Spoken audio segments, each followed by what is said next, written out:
Saudara, debat antar calon presiden malam tadi menampilkan sejumlah momen di mana ketiganya saling bertanya dan saling menyangga, bahkan kadang dengan kritik tajam. Lalu, apakah debat malam tadi bisa menjadi salah satu faktor bagi para pemilih untuk lebih memantapkan pilihannya?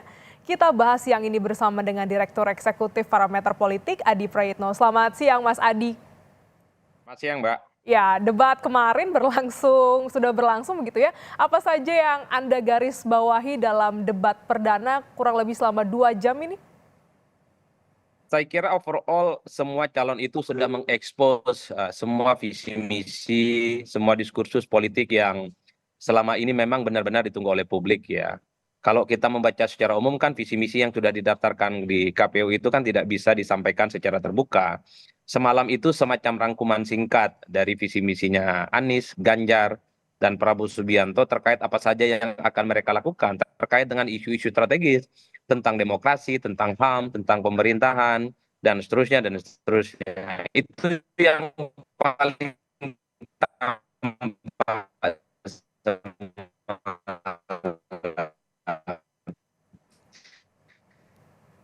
Mas Nah, Adi? yang kedua untuk sebuah debat pertama, saya kira semalam sudah menunjukkan satu perdebatan yang menurut saya memancing keriuhan dan ini memancing adrenalin dari berbagai dengan debat antara Anies Baswedan dan Pak Prabowo Subianto terkait dengan kondisi politik di Indonesia. Ya, halo Mbak. Ya, tadi Halo, audionya agak terputus. Silakan dilanjutkan, Mas Adi. halo, halo. Ya, halo, Mas Adi. Oke, baik. Saat ini kami dalam dialog bersama dengan Direktur Eksekutif Parameter Politik untuk membahas bagaimana jalannya debat perdana Pilpres yang kemarin tampil adalah Ganjar Pranowo, Anies Baswedan dan juga Prabowo Subianto. Debat berlangsung hangat dan juga seru, tidak hanya menyampaikan visi misi, ketiga calon presiden ini juga eh, memberikan tanggapan dan sanggahan. Kami kembali tersambung bersama dengan Mas Adi Praitno. Mas Adi, nampaknya tadi ada gangguan untuk audio. Semoga ini lebih baik saat ini. Kami lanjutkan pertanyaannya, Mas, dari format debat semalam. Apakah ada yang harus disempurnakan? Saya kira soal waktu yang mesti diberikan lebih banyak kepada masing-masing calon ya untuk mengekspos semua pertanyaan dan jawaban-jawaban yang belum tuntas. Karena bagi saya ada pertanyaan yang nggak tuntas, Mbak. Misalnya terkait dengan bagaimana terkait dengan putusan MK-MK. Ini kan perdebatan-perdebatan yang menurut saya cukup substantif, baik dari segi etik ataupun dari segi hukum.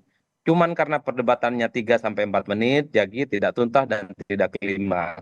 Termasuk soal misalnya terkait dengan pelanggaran dan isu HAM masa lalu yang selalu dikaitkan dengan Pak Prabowo Subianto itu kan juga tidak tuntas. Mhm. Karena waktu yang cukup sempit dan cukup mepet. Nah, bagi saya itu menarik sebenarnya kalau diekspos cukup luar biasa dengan waktu yang saya kira memang jauh lebih banyak proporsi pembicaranya. Termasuk juga misalnya terkait dengan perdebatan kondisi demokrasi yang saya kira cukup panas, menguji adrenalin antara Anies dan Prabowo dan para pendukungnya terkait dengan kondisi demokrasi yang menurut Anies tidak baik-baik saja. Tapi kata Prabowo, kalau tidak baik-baik saja Anda tidak mungkin bisa jadi gubernur di Jakarta. Ini bagi saya menarik kalau kita preteli satu persatu masing-masing calon presiden ini menarasikan secara komprehensif apa yang mereka sampaikan. Kalau boleh usul sebenarnya debat selanjutnya itu tidak terlampau memainkan isu yang cukup banyak, Mbak. Cukup satu ataupun dua isu tapi dibahas secara detail. Mhm. Ini saya kira akan mempertajam gagasan visi misi dan apa saja yang akan dilakukan oleh masing-masing kandidat ini untuk mempertandingkan diskursus mereka sebagai calon presiden di 2024. Dan bahkan kalau bisa debatnya itu jangan di tempat terbuka ataupun di hotel.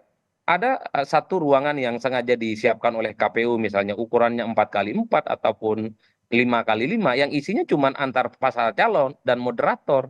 Jadi biarkanlah mereka itu berdebat satu sama yang lain kayak diskusi kelas dan Mhm. mereka ini menyampaikan semua eksposur kepentingan dan visi misi politiknya. Kalau semalam kan kelihatan kaku, diatur lalu lintas pembicaraannya, 3 menit harus berhenti. Pembicaraan-pembicaraannya juga tidak boleh keluar dalam konteks. Bagi saya adalah memperdalam satu isu tertentu, misalnya terkait dengan ekonomi, itu dituntaskan dalam waktu 2 jam, itu akan sangat kelihatan siapa sebenarnya capres itu yang punya gagasan yang sangat orisinal. Inilah yang saya kira kalau masih ada ruang dan waktu bagi KPU untuk memperbaiki bagaimana kualitas dan format yang akan mereka tampilkan di sisa perdebatan nantinya selama 4 kali itu. Ya, Mas Adi, tadi Anda sampaikan juga memacu adrenalin begitu ya, berlangsung hangat dan seru, saling sindir banyak terjadi, Anda singgung, tapi nanti kita bahas lebih lanjut mengenai hal itu. Apakah Mas Adi, ide-ide atau gagasan visi misi ini bisa tetap sampai ke publik pada debat semalam? Ya saya kira pasti sampai Mbak, karena yang sebenarnya menjadi ramai dalam perdebatan itu adalah debat pasca debat. Terutama yang dilakukan oleh para tim ses, pada tim relawan dan tim pemenangan mereka yang mencoba untuk mengamplifikasi bahwa jagoan mereka lah yang paling mantap dalam perdebatan semalam, sementara jagoan yang lain itu tidak oke. Kan kalau mau jujur sebenarnya perdebatan yang kurang lebih 2 jam semalam itu tidak terlampau penting. Yang lebih penting adalah bagaimana seluruh tim sukses menarasikan wacana yang mereka sampaikan itu sampai kepada masyarakat sesuai dengan selera mereka dan kemudian dikapitalisasi sebagai kebahagiaan untuk memobilisasi dan mendapatkan dukungan politik. Misalnya bagi pendukung Anies semalam, pasti yang dikutip itu adalah serangan-serangan terbukanya Mhm. terkait dengan kritikannya kebijakan Jokowi tentang IKN, tentang demokrasi, dan Anies pasti di-profiling sebagai sosok yang dinilai siap dengan kubu perubahan. Itulah yang kemudian akan diinjeksi kepada pemilih. Begitupun dengan kubunya Pak Prabowo Subianto. Yang ditampilkan adalah potongan-potongan video di mana Pak Prabowo itu akan dikesankan sebagai sosok yang paling banyak diserang dan paling banyak dikeroyok Mhm. baik oleh Ganjar ataupun Anies. Tapi pada saat yang bersamaan Pak Prabowo mampu memberikan jawaban yang baik dan sekaligus serangan-serangan balik kepada dua kritikusnya itu. Kan itu yang sebenarnya disampaikan kepada pemilih untuk menegaskan Prabowo ini adalah sosok yang tidak pernah menyerang, selalu menjaga kerukunan dan kedamaian dalam perdebatan-perdebatan. Begitupun dengan Pak Ganjar, pasti yang diamplifikasi adalah sosok ketenangannya, bicaranya runut, sistematis, dan sangat tekstual. Ini yang akan mereka sampaikan kepada pemilih. Inilah pemimpin yang nggak suka ribut, inilah pemimpin yang tutur bahasanya santun dan kalem. Dan pemimpin masa depan adalah mereka yang tidak terlampau memancing keributan-keributan. Kan potongan-potongan video ini yang saya kira ditambahkan kalimat-kalimat oleh para pendukung masing-masing calon untuk mendapatkan simpati dan dukungan publik. Oleh karena itu bagi saya memang perdebatan semalam menarik gitu Mhm. ya. Ya, Dalam ibarat banyak menurut saya akan mengubah bagaimana persepsi publik terkait dengan 3 calon ini. Ibarat bermain bola, ada yang menyerang, ada yang bertahan, setiap segmennya ini dilakukan masing-masing calon presiden ya, ada dari Pak Ganjar, Pak Prabowo, dan juga Pak Anies. Dalam debat kemarin juga banyak ya dilontarkan narasi-narasi terkait dengan demokrasi, salah satunya adalah bagaimana terpilihnya Pak Anies Baswedan ya, yang meminta restu kepada Pak Prabowo yang diusung oleh Gerindra ketika menjadi gubernur dalam pemilihan gubernur DKI Jakarta. Nah, kita akan bahas lebih lanjut mengenai ini, Mas Adi, dan tetaplah bersama kami, saudara. Kompas yang akan kembali untuk Anda. Dalam debat, Anies Baswedan bilang saat ini rakyat tidak percaya dengan proses demokrasi dan minim sekali ada oposisi. Menanggapi pernyataan Anies Baswedan, calon presiden nomor urut 2, Prabowo Subianto mengatakan Anies menjadi gubernur DKI adalah contoh berjalannya demokrasi karena saat itu diusung oleh oposisi. Mas Anies.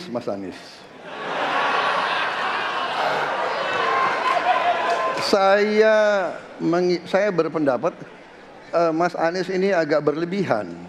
Mas Anies mengeluh tentang demokrasi ini dan itu dan ini. Mas Anies dipilih jadi gubernur DKI menghadapi pemerintah yang berkuasa. Saya yang mengusung Bapak.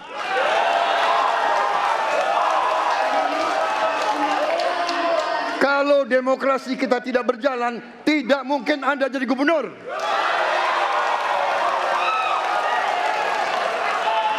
Kalau Jokowi diktator, Anda tidak mungkin jadi gubernur. Saya waktu itu oposisi, Mas Anies. Anda ke rumah saya, kita oposisi, Anda terpilih. Waktu habis. Ketika kita menghadapi sebuah proses demokrasi, di situ ada pemerintah dan ada oposisi. Dua-duanya sama terhormat. Dan ketika proses pengambilan keputusan itu dilakukan, bila ada oposisi, maka selalu ada pandangan perspektif berbeda yang membuat masyarakat bisa menilai. Karena itu oposisi itu penting dan sama-sama terhormat.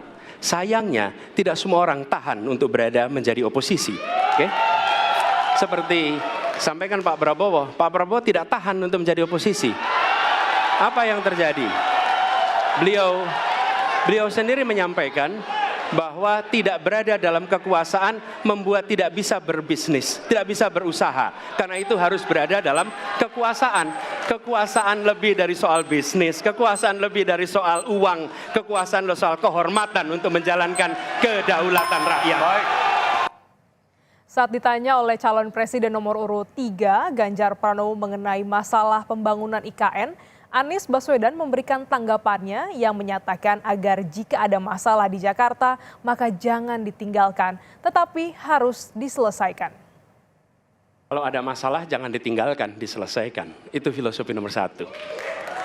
Jadi ketika di Jakarta menghadapi masalah, maka masalah lingkungan hidup, masalah lalu lintas, kepadatan penduduk, ini harus diselesaikan. Ditinggalkan tidak kemudian membuat otomatis selesai. Justru ini yang harus dibereskan. Kalau kami melihat, begitu kita bicara lalu lintas, kontribusi aparat sipil negara di dalam kemacetan itu hanya 4-7%. Jadi nggak akan mengurangi kemacetan di sini. Yang kedua, soal lingkungan hidup. Kalau yang pindah itu pemerintah, bisnis, keluarga masih tetap di sini, masih tetap ada masalah. Karena itu kami berpandangan masalah yang di Jakarta harus diselesaikan dengan transportasi umum yang dibangun. Kemudian yang kedua, menambah taman yang dibangun, transportasi umum berbasis elektrik. Dan itu semua dikerjakan untuk membuat Jakarta menjadi kota yang nyaman, aman, kota yang membuat kita bisa hidup dengan sehat. Itu terkait dengan Jakarta. Jadi jangan kita meniru pemerintah Belanda. Mereka punya kota tua. Ketika kota tua turun permukaan, mereka pindah ke selatan, bikin di sekitar Monas. Ditinggalkan, masalah tidak diselesaikan. Kita harus menghadapi masalah dengan menyelesaikan. Lalu yang kedua, terkait dengan IKN. Ketika kita memiliki masalah yang masih urgen di depan mata kita, di Kalimantan sendiri, kebutuhan untuk membangun sekolah yang rusak sangat banyak. Membangun kereta api atau jalur tol antar kota di Kalimantan itu urgen. Yang merasakan dari uang itu siapa? Rakyat. Sementara yang kita kerjakan hanya membangun tempat untuk aparat sipil negara bekerja, bukan untuk rakyat dan bukan pusat perekonomian. Dan kita lanjutkan perbincangan kembali bersama dengan Direktur Eksekutif Parameter Politik, Adi Praitno. Mas Adi, tadi kami hadirkan bagaimana saling serang begitu ya calon presiden dalam debat perdana kemarin. Salah satunya ini mengenai proses demokrasi yang dianggap ini sudah tidak ada lagi begitu ya. Masyarakat kurang percaya terhadap demokrasi. Tapi ditanggapi oleh Pak Prabowo dengan menangnya atau Anies Baswedan sebagai Gubernur DKI Jakarta saat itu yang didukung oleh oposisi. Nah ini bagaimana nih Mas? Ya inilah pentingnya debat, harus mempersiapkan bagaimana substansi dan kepiawaian dalam mengolah bahasa dan tata kata. Kan Anies dari dulu memang selalu mengkritik bagaimana performa demokrasi di Indonesia kita yang dinilai turun.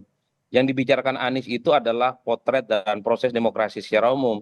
Misalnya soal kebebasan berekspresi, ada kelompok-kelompok aktivis mahasiswa dan kelompok muda yang dinilai memberikan statement-statement kritis tapi diperlakukan kurang baik misalnya. Itu kan yang selalu diulang oleh Anies.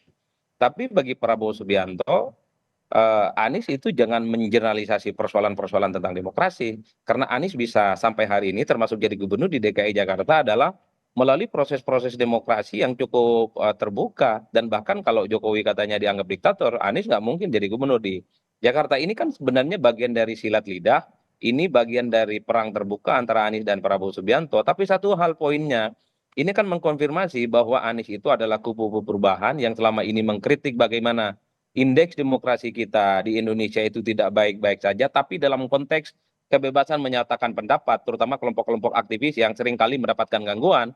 Tapi bagi Prabowo Subianto jangan pernah mengeneralisasi persoalan demokrasi. Karena kalau bicara tentang demokrasi tentu cakupannya banyak. Misalnya tentang kompetisi yang sehat, kemudian siapapun di negara ini itu boleh menjadi pemimpin publik, termasuk Anies yang jadi gubernur dan mungkin bisa jadi calon presiden di Republik ini. Kan ini yang sepertinya adalah yang menurut saya bagaimana kematangan dari dua calon ini kemudian dipertontonkan kepada publik. Bagi saya sama-sama rasional. Karena Anies tentu saja tidak bisa mengeneralisasi tentang demokrasi kita yang nggak baik. Tapi dalam konteks penyampaian aspirasi mungkin iya. Tapi dalam konteks demokrasi elektoral, siapapun boleh maju, termasuk Anies yang tidak punya partai, tapi saat ini bisa maju, diusung oleh partai politik, saya kira itu adalah fakta politik yang juga tidak bisa dibantah oleh Anies Baswedan. Makanya yang diperdebatkan semalam itu adalah bagaimana antara kubu Anies dan kubu Prabowo ini saling perang-perangan secara terbuka, Kak. Membangun argumen, membangun narasi yang menurut mereka ya cukup rasional dan dua-duanya benar bagi saya. Mhm. Menarik ya bagaimana gagasan ini disampaikan dalam debat perdana kemarin. Tidak hanya soal demokrasi Mas Adi, ada juga yang menjadi sorotan dan menarik untuk kita bahas ini terkait dengan IKN. Ada Pak Anies dan juga Pak Ganjar yang juga saling menjawab begitu ya. Nah ini bagaimana tanggapan Anda melihat bagaimana jawaban Pak Anies terkait dengan IKN? Ya, dari dulu Pak Anies itu tidak pernah tegas bicara tentang IKN, apakah lanjut ataupun tidak. Pasti ujung-ujungnya itu adalah Anies mengkritik tentang pembangunan IKN yang dianggap ugal-ugalan. Dana yang cukup besar, dana yang cukup berlimpah. Kenapa tidak dialokasikan untuk kepentingan masyarakat yang jauh lebih konkret, tentang pendidikan, tentang kesehatan, tentang kemiskinan, tentang infrastruktur gitu ya, dan seterusnya dan seterusnya. Tapi ketika ditanya apakah Anies akan lanjut IKN atau tidak hitam putih. Padahal di tagline salah satu partai pengusung mereka, PKS khususnya, mereka mengatakan kalau Anies menang, kalau PKS menang, ibu kota tetaplah di Jakarta, tapi bukan di Kalimantan. Bagi saya, Anies sebenarnya tidak perlu lagi menyembunyikan soal IKN. Bilang aja itu tidak tepat, bilang saja itu proyek ugal-ugalan. Kalau Anies jadi presiden tidak akan dilanjutkan.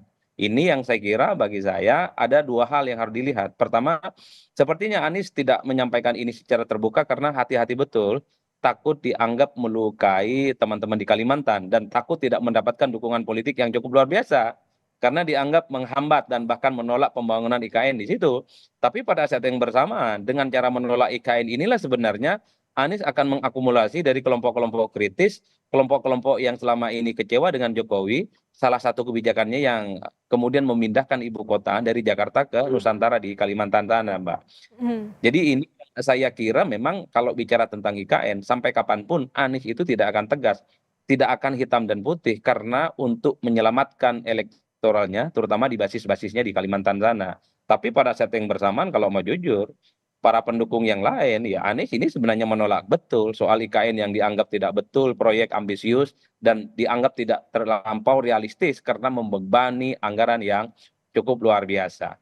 Oke, debat perdana kemarin sudah berjalan, saling tukar gagasan, saling sanggah dan juga mempertanyakan begitu ya pandangan dan juga hal-hal yang akan diambil. Nah, Mas Adi ada juga gimmick-gimmick bagaimana mungkin yang paling banyak gimmick ini narasi yang muncul ya dari Pak Prabowo misalnya menyampaikan sorry ya gitu ya. Ada juga come on Mas Ganjar. Nah, ini apakah ini juga bagian dari serunya, pentingnya sebuah debat capres atau ini memang hanya bumbu-bumbu dalam debat capres menjelang pemilu nanti, Mas Adi? Bagi saya ini adalah satu perubahan yang cukup signifikan yang terjadi pada Prabowo Subianto. Dulu kalau kita melihat Prabowo dalam perdebatan 2014-2019, memang kelihatan sangat tegang dan kaku. Pilihan-pilihan katanya juga cukup saklek dan sangat tricky. Tapi dalam debat 2024 kali ini, Prabowo itu kan profiling politiknya totally different. Sangat humble dan sangat humanis dan seringkali misalnya mengeluarkan statement-statement yang informal. Kalau mau jujur sebenarnya perdebatan semalam itu adalah forum formal di mana diksi dan pilihan katanya juga formal. Prabowo misalnya ngomong aku ya, Mas Anies, Ganjar disebutkan dengan bahasa-bahasa keseharian yang sebenarnya bahasa informal sebagai satu penegas bahwa Prabowo itu sudah berubah tidak seperti yang dulu. Komunikasi politiknya cair, humanis, humble, dan jauh lebih komunikatif dalam menyampaikan gagasan-gagasannya. Tapi ingat, kalaupun toh itu disebut sebagai sebuah gimmick, dianggap sebagai bahasa komunikasi politik yang berubah, tapi ada satu penegasan yang cukup luar biasa di Prabowo. Seringkali dimention dan berulang-ulang. Prabowo mengatakan, saya ini rela mati demi bangsa dan negara. Saya pertaruhkan nyawa saya itu untuk bangsa dan negara. Jadi sekalipun ada nuansa gimmicknya dari pernyataan-pernyataan Prabowo, tapi kalimat-kalimat penegas bahwa Prabowo itu akan menghibahkan seluruh kehidupan dan matinya untuk bangsa Indonesia, itu adalah satu konklusi betapa Prabowo itu cukup serius akan menangi bangsa Indonesia kalau terpilih jadi Presiden Republik Indonesia. Itulah khas Prabowo, bicaranya hitam putih, saklek sekalipun gaya komunikasi dan bahasanya berbeda. Tapi soal komitmennya memajukan Indonesia menurut Prabowo itu tak bisa didawar. Prabowo merasa tak punya apa-apa, yang dia punya adalah bagaimana semangat untuk membuat Indonesia itu maju, mempertaruhkan darah dan air Baik. matanya untuk bangsa dan negara. Itulah Prabowo yang saya tangkap semalam. Iya, menarik sekali. Kita nantikan juga bagaimana nanti jalannya debat yang kedua dengan tema yang berbeda. Apakah ini juga cukup untuk merebut suara swing voter yang belum menentukan pilihan pada capres nanti pada pemilihan umum atau pilpres di 2024. Terima kasih Mas Adi Praitno telah bergabung di Kompas Siang pada hari ini.